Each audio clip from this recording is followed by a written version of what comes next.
We are reuniting the 1954 Milan High School basketball team, state champions. Let's introduce you to the men right here that are seated right next to me here at the Final Four. Gene, let's start with you. This is Gene White, a member of the team. Right behind Gene is Ray Kraft, Bobby Plump right in the middle behind the trophy, who sank the winning shot with those 18 seconds left, Roger Schroder and Rollin Cutter. Guys, good morning and thanks for being here with us. Good to see you all. Good morning. What's it like to continue to see that footage? Does it bring you right back to that day 56 years ago?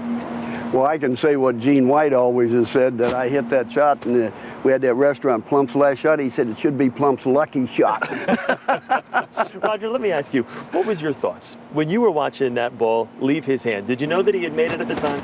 Well, I played in the alley with Bob so many times that I felt for sure that he would make it. I felt comfortable. And then when it went through the net, I looked at the clock.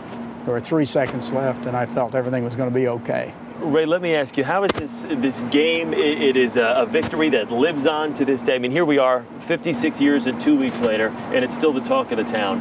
How has it changed your lives? And I'll start with you. Well, it basically changed my life because it gave me an opportunity to go to college and get an education.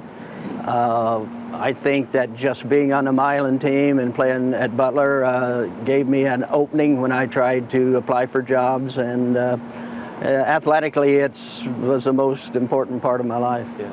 Rollin, what was it like in tiny Milan? I mean, this is an area where there was maybe about 1,000 people. It was a high school that only had 161 people in the entire high school. What was it like immediately after that state championship win? How did the town change that next day? Well, the next day when we came to town, there were probably, they estimate, 30 to 40,000 people. And put that many people in a small community of 1,000 people, it's incredible. We couldn't believe it when we drove into town. They did clear a little path for us, but it was just amazing. I mean, this is really that David versus Goliath that we mentioned. Yes, someone once asked me about the David versus Goliath. I said, well, if it didn't happen rarely, we wouldn't even talk about it. Yeah. So I think that's the whole thing. It hasn't happened very often. That's for sure. Bobby, let me ask you, this game, when you and I have talked, I love your explanation to how this game is. I mean, it was more than just a basketball game at the time. I mean, it really kind of changed the way people thought, the way when people woke up in Milan, and then as it grew to other parts of the country. I mean, this game was more than just a state championship. Well, I think it was. I think it meant so much, number one, to the team, because 9 of the 10 of us were afforded a chance to go to college. But it raised the expectations of the students in the school. Previously, maybe 16, 20 in 4 years went to college. Of our graduating class of 30, 17 of them went to college. So that was a significant step, and it just kind of raised their expectations. They had a little spring in their step and things like that. It was, and then the whole state seemed to, as I told you before, I got 5 gallons of gas coming in Fort Wayne, a guy from a Shell station. So many promises after that win. Let me ask you guys about 3 of you went to Butler. Rollin, you went to Butler. Bobby, you went to Butler, and Ray, you went to Butler as well. So you got to be thrilled with what's going on here.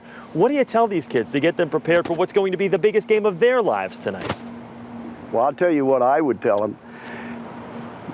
Brad Stevens has done such a great job right now. Just listen to him. There ain't anything I can tell you that he doesn't have, and you just follow those instructions, play the way you did the last 2 games, and we'll celebrate the victory Monday night, and Mayor Ballard can get an extra money to repair the town. Thank you guys all for taking the time and joining us. Let me just see a quick show of hands. How many of you married your high school sweethearts 56 years later? How about it? All right. Guys, so great to see all of you and spend some time with you the last couple of weeks. Really a pleasure.